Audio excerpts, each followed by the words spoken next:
এক বাটি ময়দা কিংবা আটা দিয়ে আপনারা কিন্তু বাড়িতে খুব সহজে এই রকমের সহজ নাস্তা বানিয়ে নিতে পারবেন। আর আপনি যদি আমার চ্যানেলে প্রথম হয়ে থাকেন, আমার চ্যানেলটিকে লাইক, শেয়ার ও সাবস্ক্রাইব করে নেওয়ার অনুরোধ রইল।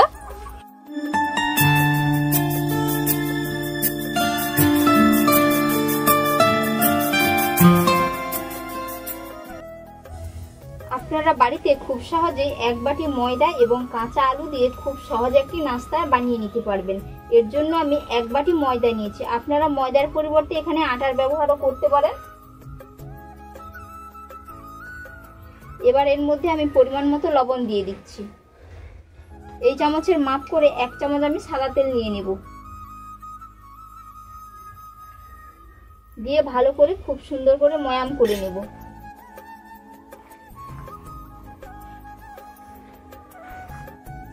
বন্ধুরা, পুরো ভিডিওটা দেখতে থাকুন, আশা করি আপনাদের খুবই ভালো লাগবে। বিশেষ কিছু উপকরণ লাগবে না, হাতের কাছে যে সমস্ত উপকরণগুলো থাকে আপনারা কিন্তু খুব সহজেই বানিয়ে নিতে পারবেন এবং বাচ্চা থেকে বড় সবারই পছন্দের একটি রেসিপি। আপনারা চাইলে এটাকে মোগলাইও বলতে পারেন।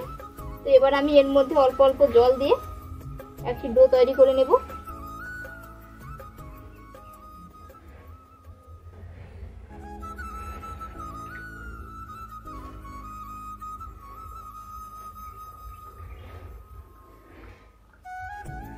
আর বন্ধুরা, কে কোথা থেকে ভিডিওটা দেখছেন অবশ্যই কিন্তু কমেন্ট বক্সে কমেন্ট করে জানাতে ভুলবেন না। আর আপনি যদি আমার চ্যানেলে নতুন বন্ধু হয়ে থাকেন অবশ্যই আমার চ্যানেলটিকে লাইক, শেয়ার ও সাবস্ক্রাইব করে নেওয়ার অনুরোধ রইল। খুব সুন্দর করে সফট একটি ডো তৈরি করে নিয়েছি। এবার আমি আলুর একটি স্টাফিং বানিয়ে নেব। আলুর পুর বানানোর জন্য আমি কড়াইয়ের মধ্যে সরষের তেল দিয়ে দিয়েছি। আপনারা চাইলে এর মধ্যে সাদা তেলও দিতে পারেন। তো একটা লঙ্কা কেটে দিয়ে দিচ্ছি, সাথে একটা তেজপাতা।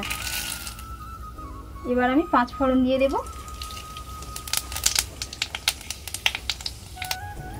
ফোড়ন খুব সুন্দর করে ফুটে উঠেছে। এবার আমি এর মধ্যে আদা রসুনের কুচি দিয়ে দিচ্ছি।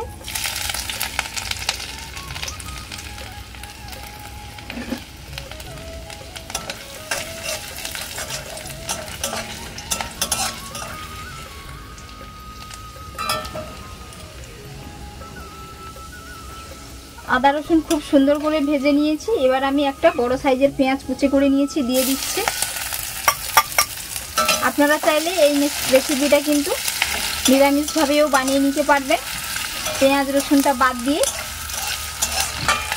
এরকম করে মশলাটা খুব সুন্দর করে কষে নেব।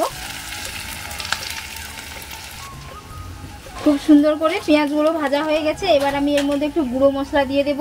এর জন্য আমি জিরের গুঁড়ো দিয়ে দিচ্ছি।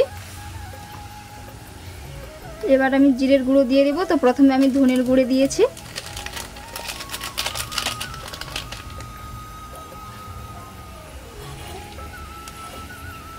হলুদের গুঁড়ো, আপনারা চাইলে এর মধ্যে লাল লঙ্কার গুঁড়োও দিতে পারেন কিংবা কাঁচা লঙ্কা কুচি করেও দিতে পারেন। লাল লঙ্কার গুঁড়ো দিয়ে দিচ্ছি। এবার আমি কেটে রাখা আলু দিয়ে দিচ্ছি। আলুগুলো আমি খুব সুন্দর করে একেবারে ছোট ছোট করে কেটে নিয়েছি, যাতে অল্প টাইমে সেদ্ধ হয়ে যায়। এবার এর মধ্যে আমি পরিমাণ মতো লবণ দিয়ে দেব।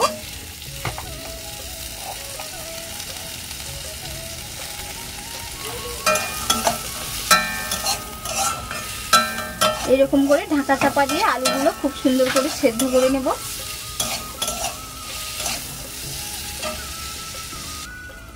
ঢাকনা খুলে দেখে নেব আলুগুলো সেদ্ধ হয়ে গেছে কিনা। এই যে খুব সুন্দর করে আলুগুলো সেদ্ধ হয়ে গেছে। এবার আমি এগুলো নামিয়ে নেব। তো উপর থেকে একটু ধনেপাতা কুচি ছড়িয়ে দিচ্ছি।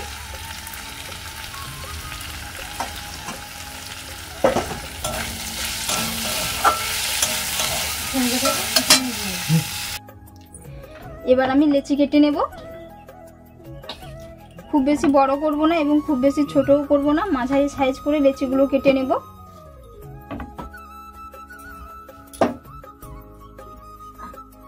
এই যে 6 থেকে 7টা লেচি কেটে নিয়েছি। এবার আমি এগুলো রুটির মতো করে বেলে নেব।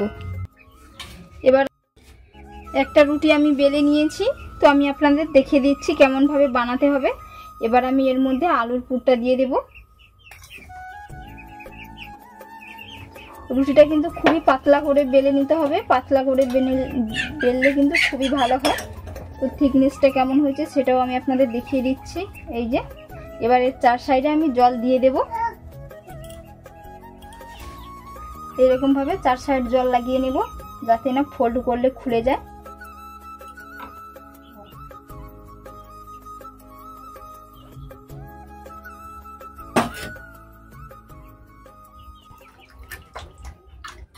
এরকম ভাবে ফোল্ড করে নিতে হবে।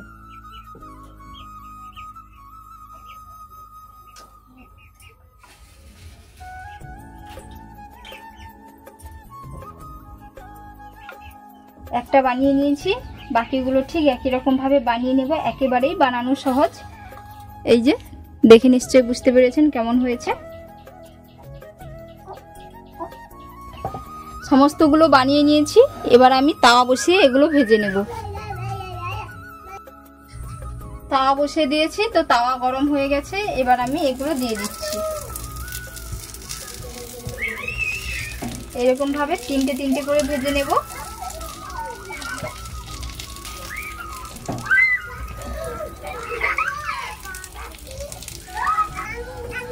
এবার আমি এক পিঠ উল্টে নেব।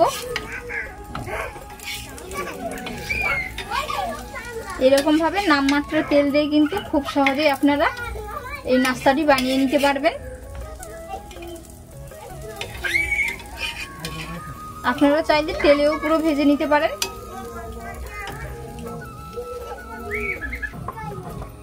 এবার আমি অল্প করে একটু তেল দিয়ে দেব।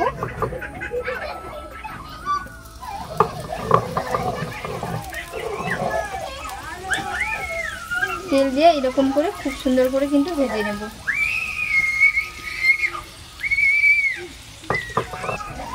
এবার আমি আরেক পিঠ উল্টে নেব।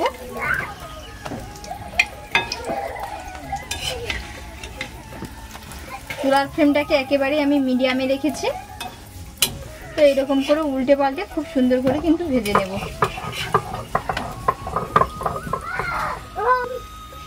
এই যে খুব সুন্দর করে ভেজে নিয়েছি। তো এবার আমি এগুলো তুলে নিচ্ছি।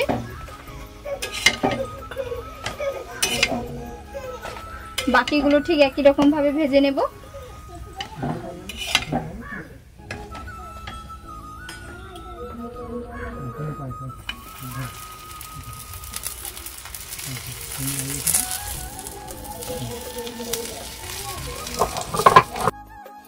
সমস্তগুলো আমি খুব সুন্দর করে ভেজে নিয়েছি, আর কত সুন্দর হয়েছে দেখেও নিশ্চয়ই আপনারা বুঝতে পেরেছেন।